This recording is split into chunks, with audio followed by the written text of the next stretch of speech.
তুমি ভার্জিন? কোনো প্রেমিক আছে কিংবা আগে ছিল? থাকলে কি করবেন? বিয়া ভাঙিয়ে দিবেন? না থাকলে সেই ছেলের হাত পা ভেঙে দেব।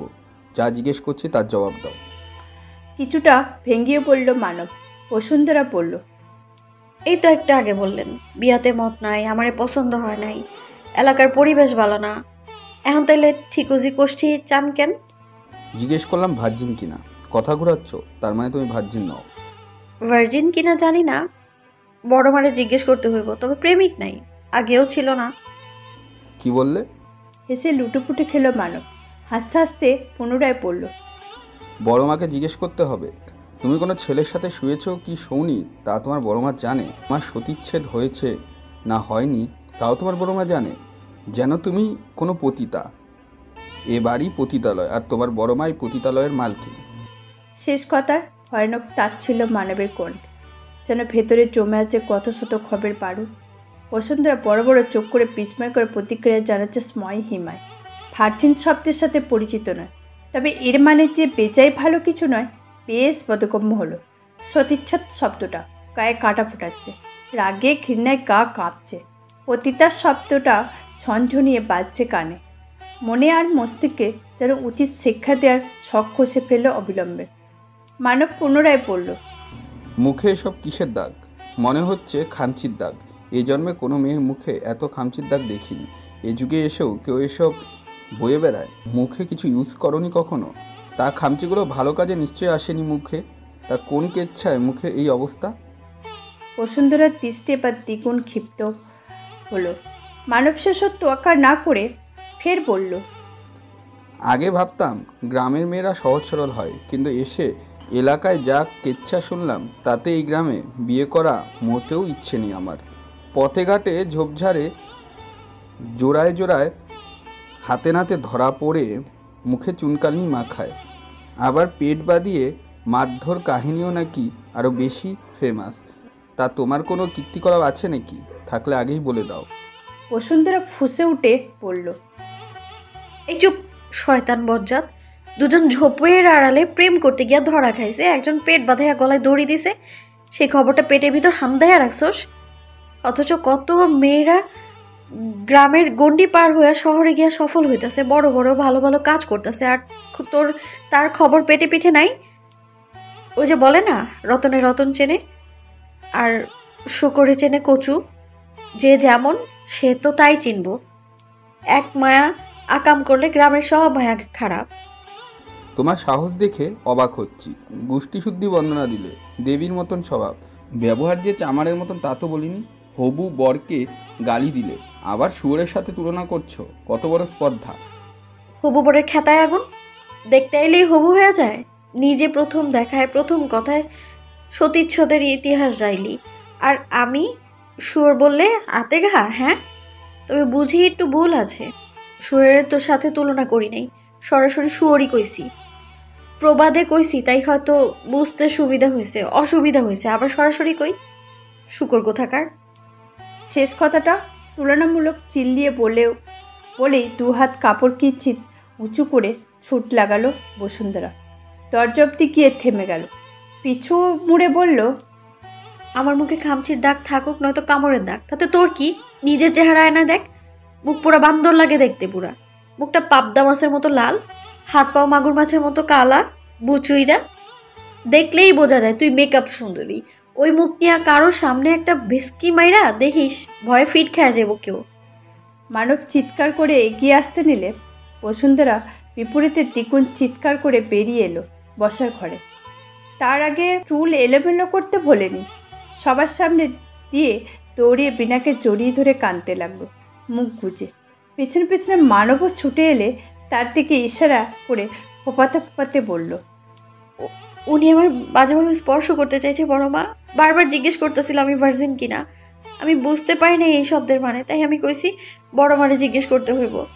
বলে আমি নাকি পতিতা, এই বাড়ি নাকি পতিতালয়, আর তুমি পতিতালয়ের মালকিন। তারপর বলে সে নিজেই দেখা নিব আমি ভার্জিন কিনা। তারপর আমার কাপড় ধরতে আইসে। আমার মইরা যাইতে ইচ্ছা করতেছে বড় মা। উনি খুব খারাপ, যদি খারাপ কিছু করে ফেলাইতো। বসুন্ধরা কান্নারত কথার মাঝে মানব বাধা দিয়ে বলল। মিথ্যা কথা, আমি ওর কাপড়ে হাত দিই। বসুন্ধরা চিল্লিয়ে বলে উঠল। খাটের নিচে আমার ছোট বোন আর বান্ধবী ছিল, ওরা সাক্ষী। আপনি কইছেন আমি পতিতা, এই বাড়ি পতিতালয়, আর আমার বড় মা তার মালকিন। কন্যাই আপনি? মানব মিথ্যা বলার অবকাশ পেল না। সাক্ষীর কথা শুনে তবে ভরসা পেল, তারা হয়তো সত্যি বললে পুরোটাই সত্যি বলবে।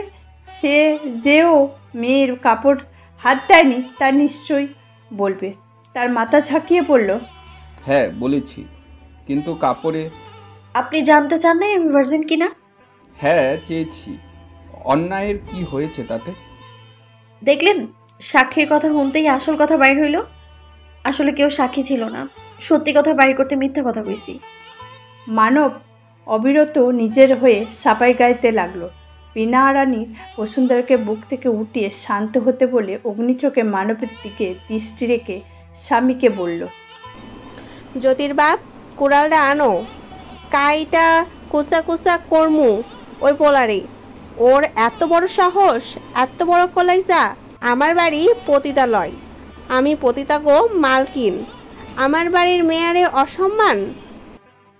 অতিথিদের মাঝে ভয় ছড়ালো দ্রুত গতিতে, সকলের মাঝে আতঙ্ক। মানবের মনে ভয়ের চেয়ে ক্ষোভ বেশি, রেগে এসছে আগুন। তবে এই পরিস্থিতিতে রাগের বহিঃপ্রকাশ করা মানে অবধারিত বিপদ।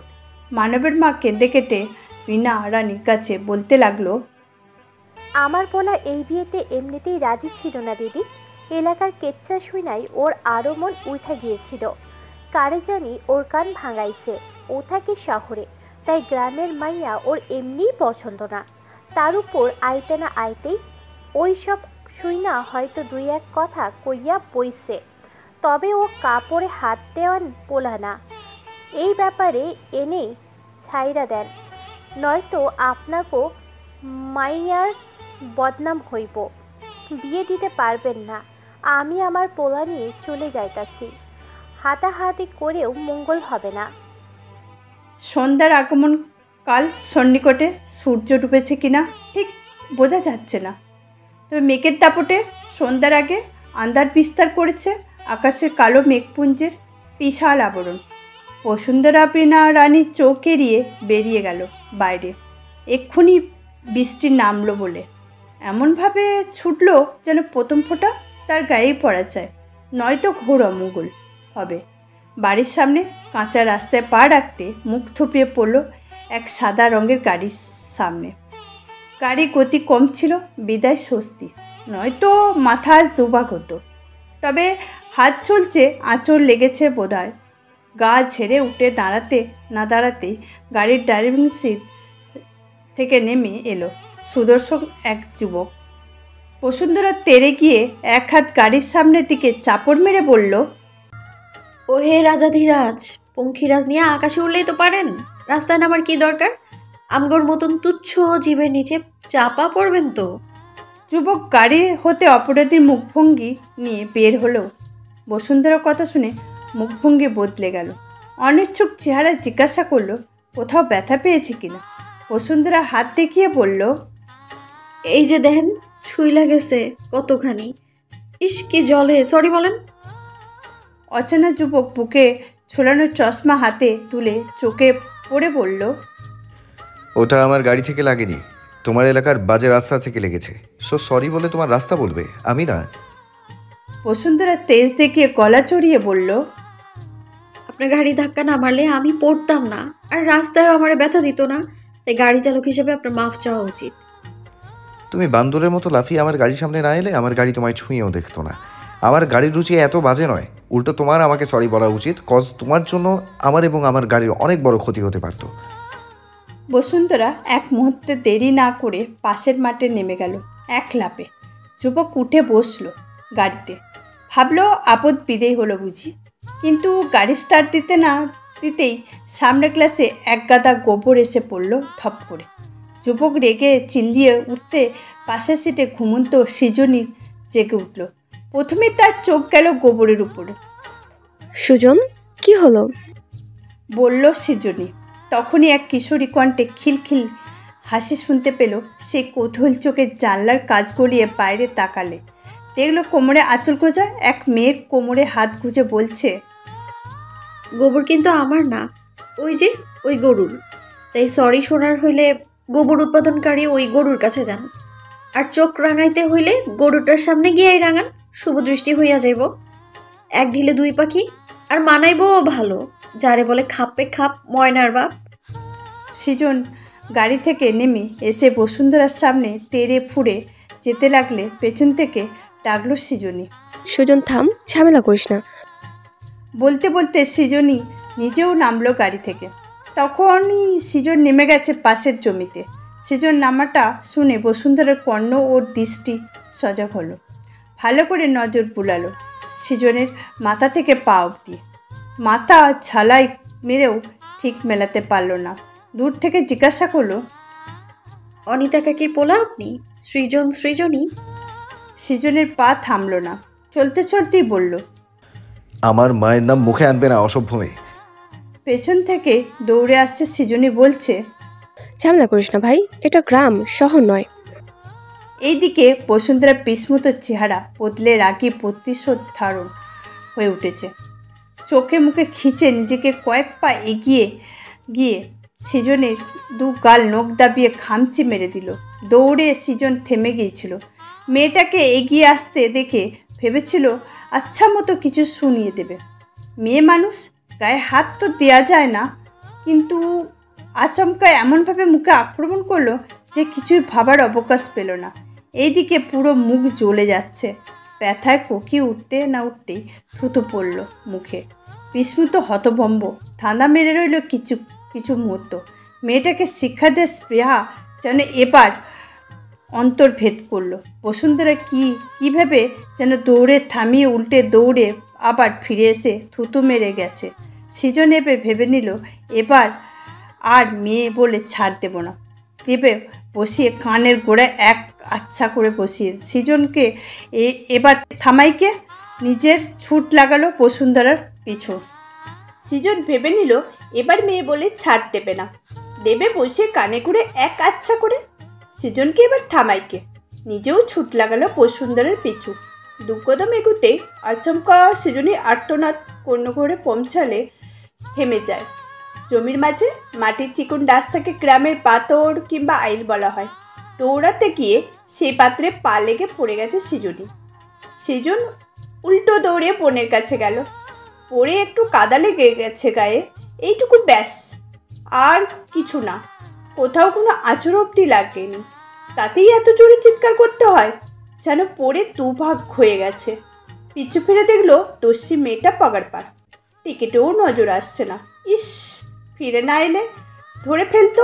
মেয়েটার দৌড়ে গতি মারাত্মক, একবার ধরতে পারলে নখ কুপড়ে ফেলতো, খুঁচিয়ে দিত খামচির শখ। এদিকে পুরো মুখ জ্বলে যাচ্ছে। নখে কি বিষ মেখেছিল নাকি? ভেতর থেকে বেরিয়ে এলো একটি নাম, বিষকন্যা। পকেট থেকে টিস্যু বের করে গাড়ির কাছে গিয়ে পুরো মুখ মুছে নিল। ঘেন্নায় গলা পেয়ে উঠল থুতুর কথা মনে হতেই। রাগে আফসোস জোরসে লাথি মারল। ভূমি থেকে শূন্য। গাড়ি থেকে জলের বোতল বের করে মুখ ধুতে গেলে মৃদু চিৎকার করে আহ বলে মুখ চেপে ধরল। মুখ জ্বলে পুড়ে যাচ্ছে। নকির কি দাপট, সৃজনকে কাবু করে ফেলল। এই দাগ কি কখনো যাবে? সবাইকে মুখ দেখাবে কি করে? মা তো চেঁচামেচি শুরু করে দেবে। এইদিকে সৃজনের দম না ফেলে এক নাগারে জিজ্ঞাসা করে যাচ্ছে আচমকা ওই মেয়ের অমন আক্রমণের কারণ কি? কি এমন বলেছে মেয়েটাকে যে অমন রণমূর্তি ধারণ করে ঝাঁপিয়ে পড়ল, আবার পালাবার আগে থুতু মেরে গেল বাচ্চাদের মতো? বাচ্চারা যেমন ঝগড়ার বিপক্ষে দলের সঙ্গে জিততে না পারলে থুতু মেরে দৌড় দেয়, খামচি তো আছেই, ঠিক তেমন হলো ব্যাপারটা। কামড়ে দিলে বোধহয় 16 আনা পূর্ণ হতো। মাথার উপরে মেঘে ঢাকা আকাশ, নিচে নরম মাটি, দুপাশে ধানের জমি, আর সামনে মাটির সরু কাঁচা রাস্তা।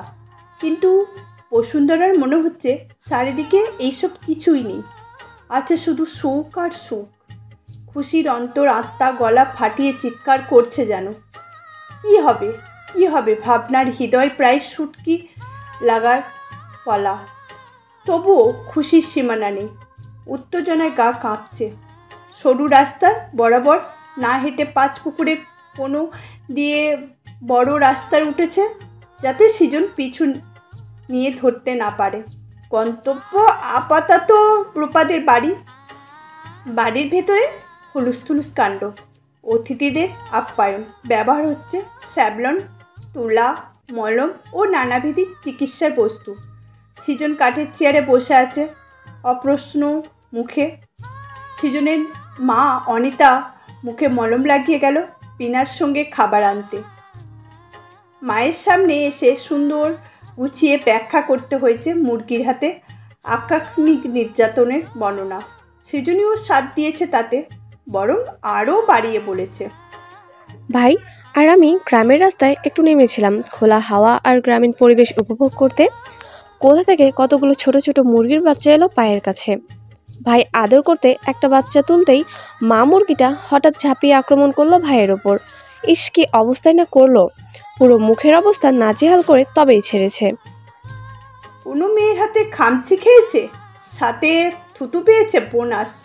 তাতে বলার চেয়ে মুরগির খামচিও অধিক সম্মানের সৃজনের নিকট। তাতে ঘাতক হিসাবে মুরগিকেও বেছে নিয়েছে ঘটনা ব্যাখ্যা করার স্বার্থে। বিকেলে গড়িয়ে সন্ধ্যা হলো। হঠাৎ হলো লোডশেডিং। ঘুমিয়েছিল সৃজন। সন্ধ্যার ততা সাপড়িতে মশার প্রকোপ তো হয় ভারী। গ্রামের পরিবেশ বড্ড পীড়াদায়ক।